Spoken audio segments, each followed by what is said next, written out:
بسم اللہ الرحمن الرحیم یا ایھا الذین آمنوا لا تتخذوا الیہود والنصارى اولیاء بعضهم اولیاء بعض۔ یہ سورہ مائدہ کی 91ویں آیت ہے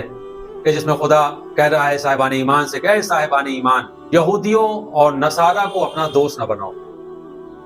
یعنی یہ قرآن ہمیں آگاہ کر رہا ہے کہ یہ یہودی اور یہ عیسائی مسلمان کے دوست نہیں ہو سکتے۔ یہ اسلام کو نقصان پہنچاتے رہیں گے، کیونکہ آپ دیکھیں جب سے یہ دنیا خلق ہوئی ہے ایک طرف ہدایت کا سلسلہ چل رہا ہے تو ایک طرف گمراہی کا سلسلہ چل رہا ہے، یعنی ایک طرف شیطان کے پیروکار ہیں تو ایک طرف اللہ والے ہیں۔ آج آپ دیکھیں اسرائیل نے جو تیاری ایران پر حملہ کرنے کی تھی، لیکن جب سیز فائر ہو گیا تو وہی تیاری اسرائیل نے اسی تیاری سے لبنان پر حملہ کیا اور 100 سے زیادہ جگہوں پر حملہ کیا۔ یہ یہودیت شیعت کی دشمن ہے، اور یہ یہودیت شیعت کی دشمن اس لیے ہے کیونکہ یہودی جانتے ہیں کہ اگر ہماری آنکھوں میں آنکھیں ڈال کر کوئی بات کر سکتا ہے تو وہ شیعہ قوم ہے۔ یہ شیعہ قوم وہ ہے کہ جو جھکنے والی نہیں ہے، یہ شیعہ قوم وہ ہے کہ جو ظالم کے ہاتھوں پر بیعت کرنے والی نہیں ہے۔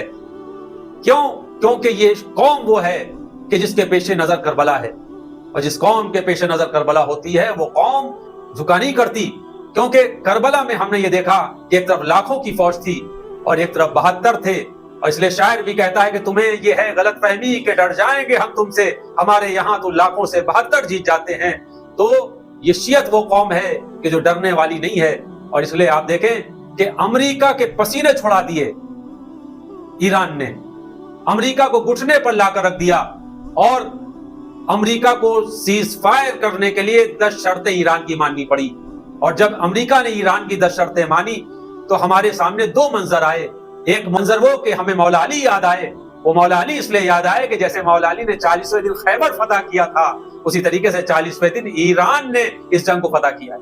اور اس جنگ میں مولا حسن یاد آئے۔ مولا حسن اس لیے یاد آئے کہ جس طریقے سے بنی امیہ نے، یزید کے باپ نے امام میں حسن کے سامنے سادہ کاغذ رکھا تھا کہ جو آپ جو شرطیں کہیں گے ہم اس کو مانیں گے، ایران نے امریکہ کے سامنے 10 شرطیں رکھے کہ اگر تو ہماری شرطوں کو مانو گے تبھی ہم جنگ رکیں گے، ورنہ یہ جنگ رکنے والی نہیں ہے، ہم پیچھے ہٹنے والے نہیں ہیں، ہم پیچھے ہٹنے والی قوم نہیں ہیں۔ اور ایران نے 10 شرطیں رکھی، اس میں ایک شرط یہ تھی کہ لبنان پر حملہ نہیں ہوگا۔ لیکن آپ دیکھیں یہ یہودی قوم ہے کہ جو اپنے وعدے پر ٹکنے والی نہیں ہے، اور اسی لیے سیز فائر ہونے کے باوجود ان یہودیوں نے لبنان پر حملہ کیا اور یہ کہا کہ ہم ان 10 شرطوں میں سے شرط کو نہیں مانیں گے کہ ہم لبنان پر حملہ نہ کریں۔